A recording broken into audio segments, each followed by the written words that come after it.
But in the meantime, let's talk to, what do you think? Orix in Pennsylvania? Yeah, let's talk with Orix. Orix, you're live with Eric and B. Oh, hi. Good to meet you guys. So, I'm from the Discord, but I'm just calling in. So, I hope hopefully you do well in that precept debate there. So, yeah, it's going to be on a Christian channel. It's not going to be on my personal one this time, and I think it's going to be fine. The argument itself is we couldn't even get to an argument because it was, well, you atheists think this. And I was like, well, no, that's not the case.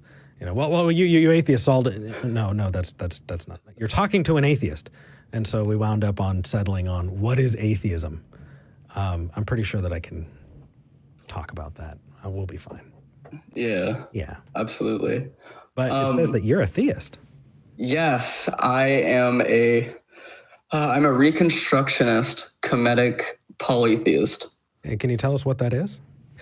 Sure. So so Kemetic is the ancient religion of Egypt. So like all the old Egyptian gods, and polytheism is just more than one god. So it just monotheism is like the more Semitic Christian religions, and then Reconstructionist is probably the most heavy term to try to understand there, which is basically looking back upon the religion and the information we have right now and trying to reconstruct as accurately as historically possible what the religion would have been. I mean, that's cool. Do you believe that the gods depicted in Egyptian mythology are real in the same way you and I are real? Yes. Okay, so some of them. I would say some of them. Unsure. Why the hesitation? Because I'm still looking into all of the different. So there are different variants of the myths. So you have conflicting stories, but I think the one that you kind of have to believe is that you'd have to say that Osiris and Horus would have to be. At least were physical. If they're not still on Earth, they would have to be physical because they claimed to the pharaohs have claimed that they were descendants of that. So they would have to be descendants of something that was not human or was godly. Okay, so somebody said it. How do you know it's true?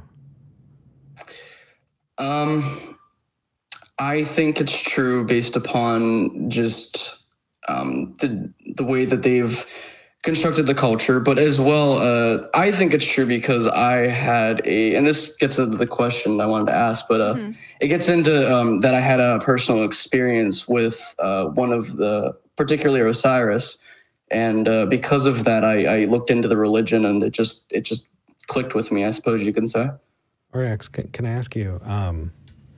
Would your personal experience, would that convince us? Probably not, because you would have to have your own personal experience. Actually, I think that an experience with sufficient evidence doesn't need to be experienced exactly, right? I can learn all about a murder without having been murdered. Right? We can look at those things. So let's take a look. You've been convinced by a personal experience, but you don't think that talking about that experience would convince us. So why does it convince you? Well, personally, because, of course, because I experienced it, but also because of the general message and what happened during it. So he is seen as the god of the dead, and he had two relatives of mine that both spoke to me of their own kind of free will kind of thing. And this was all relatively quick. It was within a few minutes, but it was really strong. I don't think that someone could do this, or like someone could say this or anything. So, are you aware that hallucinations, incredibly convincing ones, happen all the time? Yeah, they happen, but how often would they happen?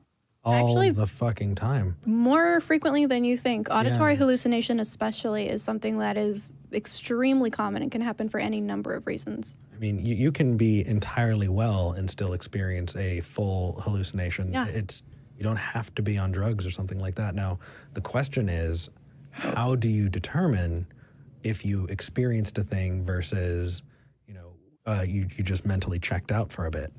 I mean, that's really important, because even if I granted, everything that you were saying, I said, okay, cool, Orix, how do you know that thing happened, though? How do you know that it wasn't, some kind of hallucination?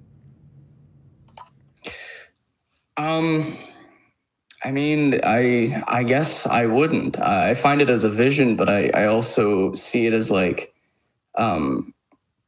it wouldn't be completely conclusive, but I think that it was just more of the, I had thought that I had like taken everything out that would be like, well, I wasn't on drugs, I wasn't sleepy, I wasn't fatigued, I wasn't like any of these things that normally would lead into this. So it was there was also a slight possibility that it was something that maybe I wasn't well, but I was at the time. So that's why I kind of get hung up on that a little bit. Right, but that's a good starting place for sure. I had a theist friend of mine ask me what I do in situations where I have what she would consider a spiritual experience. And I say, well, yeah, I check to make sure, have I eaten? Am I in a good place emotionally? Did I get enough sleep? Am I sick? Am I sober? Like all of these different things. And you rule those out. And if you rule all of them out, which it sounds like in your case you have, the answer still isn't God. The answer is, oh, I don't know what caused this. Right? You can't eliminate everything and come to a conclusion that wasn't on the list. It's, okay, I've eliminated this entire list. The answer is, I don't know what caused this. I don't know why I experienced this. I'm not denying that you did. I think that you did have a personal experience.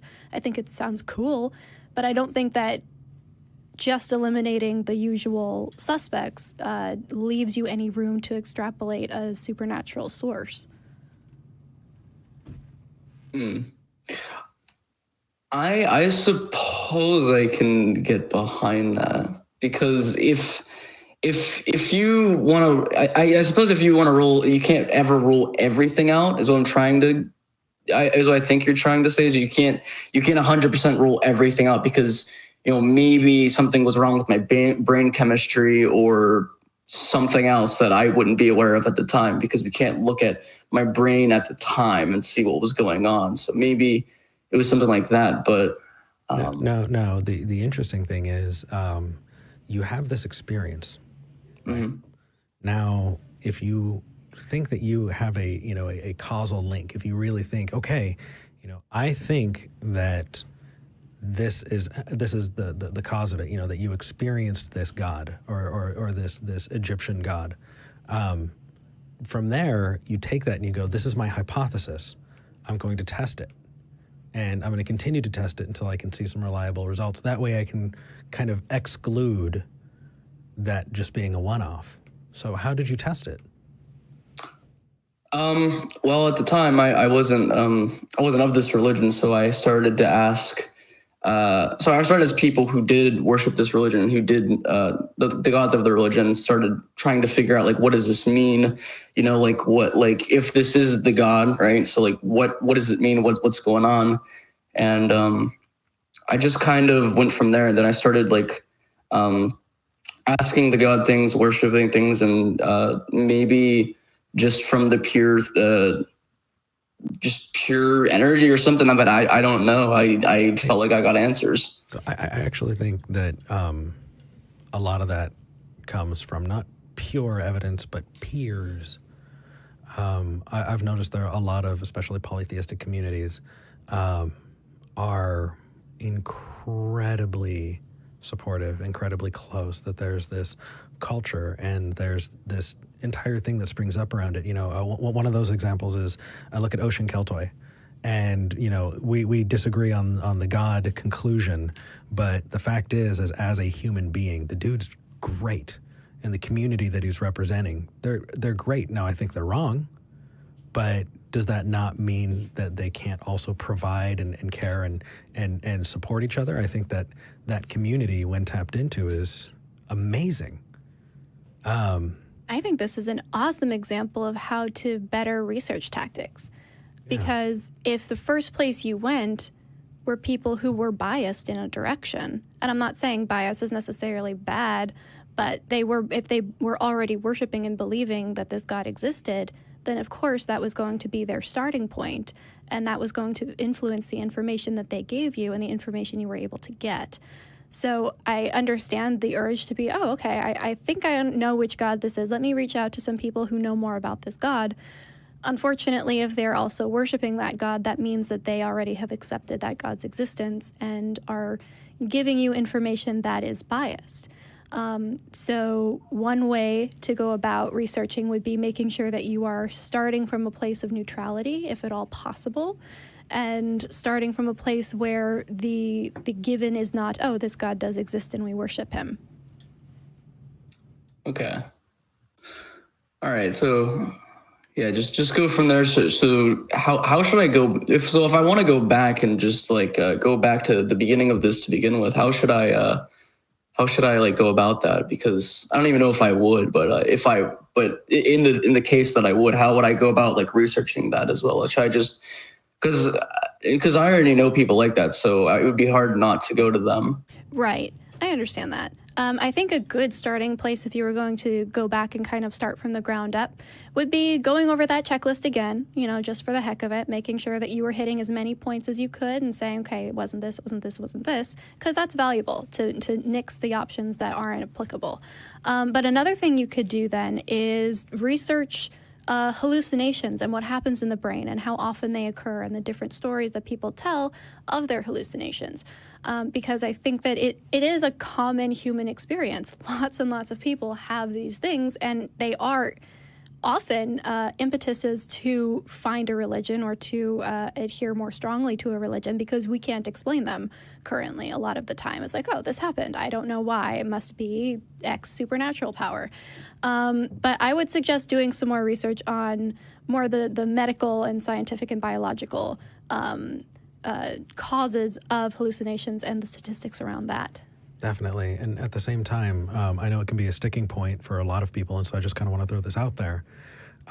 As you're researching this, as you're looking it up, don't for a second think that you're devaluing something that has meaning for you. Just know that does not mean it correlates to what is true about the world. It means that you might really be into Egyptian history. In fact, my roommate, Holy Kool-Aid, did a number of videos on Egyptian history. The dude dove in for 2 months. And for 2 months, for 2 months, he'd be, Eric, check this out, check this out. I was like, what is it? Look at this story, it's amazing. In fact, there are a couple of them that I really want him to share because they're great.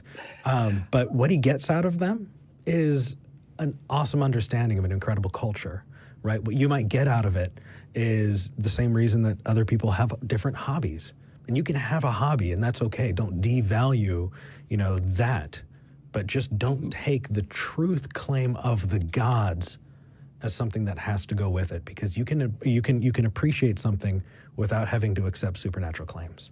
Right. And also, you don't have to devalue the impact of the hallucination or the vision itself, right? Like, that was still a moving experience for you and something that maybe struck awe into you or... Absolutely. However, like, that is still a valid experience that you can use to inspire future action. And the group that you're a part of can be a very inspiring and fulfilling part of your life. But, yeah, I think just making sure that you're not necessarily taking truth claims at face value in order to pursue something that you could do without entering that kind of cognitive dissonance. Definitely. And just to back that up, I remember tripping out and, I was on drugs and communing with my ceiling fan. It sounds funny now, but when I walked away from it at the time, I felt like I had found something very profound. And it did impact the way that I behaved for a while. Does that mean that I actually communed with my ceiling fan and it spoke to me? Fuck no. But I can't then look at the past and say that it did not affect me at the time. because it did. Okay. All right. Makes sense. Yeah, like. Or here's another one. And I hate to bring it to a dark place, but I think it's worth bringing up, right? You can be negged into it too. You can be abused into it, right? You can be convinced that, you know, like gaslighting. You know, you can have a partner tell you this and this and this about you, which they just insist is true. You can come to own it and it impact you. That doesn't mean that it actually happened, but the impact is there. You know, and evidence of trauma, you know, from that kind of thing is something that is incredibly common. So Yeah, maybe I've been gaslit, so I that really does resonate with me as well. I've had that sort of thing happen with family, so it gets to you, and that might be what maybe is it knowingly or not knowingly going on with certain people. So I'll have to I'll re-examine the evidence here and see like what if there's a better reason than just that, but that would still be something if I would still take that truth claim there. Yeah. Yeah, that's amazing. And if you come up with new questions or you find something that convinces you one way or the other, call back. Let us know how this journey's going. Absolutely. that is so cool. Thank you for calling in, man. And thank you for just being open and listening and talking. That was awesome. That was a great call. Thanks. Thank you so much. Thank you. Right? That was a really good call. I liked it.